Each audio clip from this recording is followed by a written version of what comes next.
C'est l'heure du Flash Info. Merci de nous avoir rejoints et bienvenue à toutes et à tous. Dans l'est de la RDC, les habitants de Walikale espèrent beaucoup de la médiation du Qatar entre le gouvernement congolais et le M23. Dans cette cité stratégique, les rebelles se sont retirés il y a quelques jours, mais les habitants entre eux restent marqués par les récents affrontements entre les FRADC et le M23. En Éthiopie, la région du nord du pays a un nouveau président, le général Tadesse Werede. Cette nomination qui pourrait permettre d'apaiser un tant soit peu les tensions dans la région. Des explications avec nos confrères de TV5 Monde. Le mois dernier, le chef du Front de libération du peuple du Tigré, Debretsion Gebremichael, a proposé au Premier ministre éthiopien le nom du général Tadesse Werede pour remplacer le président de l'administration intérimaire du Tigré. Des désaccords liés au retard dans la mise en œuvre de l'accord de Pretoria opposaient en effet le chef du parti majoritaire du Tigré au président de l'autorité régionale Getachew Reda. Ce dernier a même été exclu du parti en août dernier. Il y a environ 2 semaines, le Premier ministre Abiy Ahmed a proposé que les Tigréens envoient leurs suggestions pour la présidence par mail. En officialisant finalement à ce poste le général Tadesse Werede, qui est par ailleurs le chef des forces de défense du Tigré, Abiy Ahmed semble effectuer un geste pour désamorcer les tensions. L'accord de Pretoria a mis fin à un conflit opposant les rebelles tigréens à l'armée nationale. Selon l'Union africaine, les affrontements ont fait au moins 600 000 morts entre 2020 et 2022.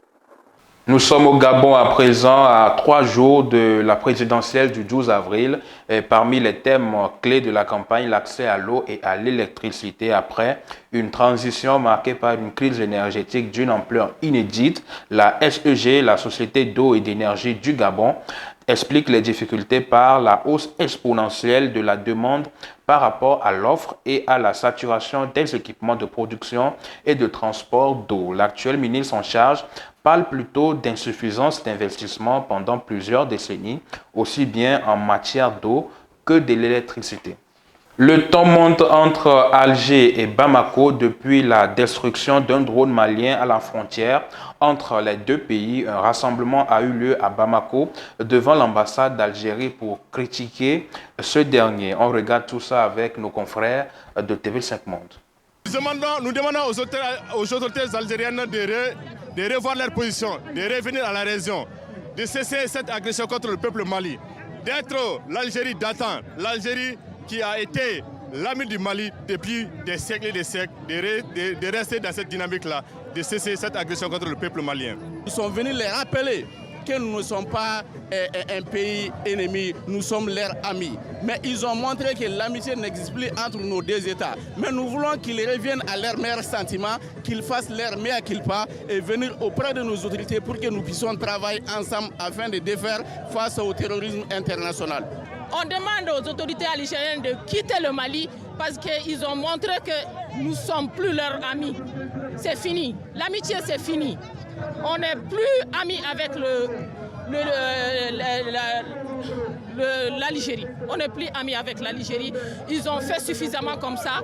Surtout ce qu'ils ont fait au Tezawaten, c'est déclarer la guerre contre le Mali, contre le Niger, contre le Burkina. La 8e édition du Festival national des danses traditionnelles. Pour finir ce Flash Info, le FESNAD est lancé, le comité d'organisation est en tournée à l'intérieur du pays et dans 5 régions. Et dans la région centrale, 5 groupes de danse traditionnelle venus de 5 préfectures ont presté pour au final dégager le groupe qui représentera la région à Lomé à l'apothéose le 26 avril prochain. Parmi les danses traditionnelles présélectionnées dans les 5 préfectures de la région centrale, la danse Kwadja exécutée par le groupe Sondé Bia de Sotouboua espère décrocher sa place pour le Festival national de danse traditionnelle FESNAD dans le cadre des festivités de l'indépendance du Togo. 5 groupes se sont succédés sur scène, chacun exprimant l'âme de son terroir à travers le rythme et la danse. Tobol Domo, Foizi de Tchaoudjo, Gelede de Tchamba, Idjolidja de Blita, et Kpadja de Sotoboa. Après une heure de prestation intense, Kpadja séduit le jury et décroche son ticket pour représenter la région centrale lors de l'apothéose à Lomé. Nous sommes très fiers parce qu'ici, il n'y a pas de gagnant. C'est la culture qui gagne. Nous avons vu tout le monde prester, les gens très bien prestés. Le FESNAD demeure un véritable canal de célébration et de préservation de la diversité culturelle. Nous avons senti du fair play à travers les gens.